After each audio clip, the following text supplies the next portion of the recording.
Cinema দেখতে, আর রিক্সা থেকে নেমে দেখি হলে কি সুন্দরী মেয়ে দাঁড়িয়ে আছে। হঠাৎ দেখি সেই মেয়েটির চোখে আমার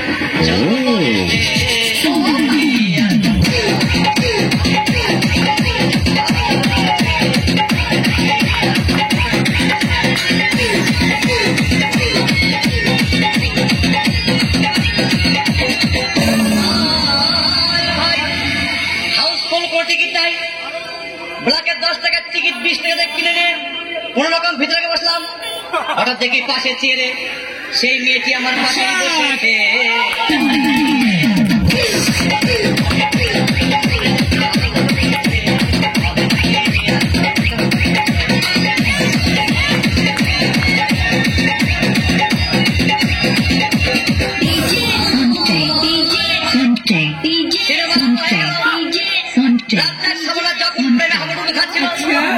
তখন আমার বুকের ভিতর ধূপধাপ শুরু হয়ে গেল।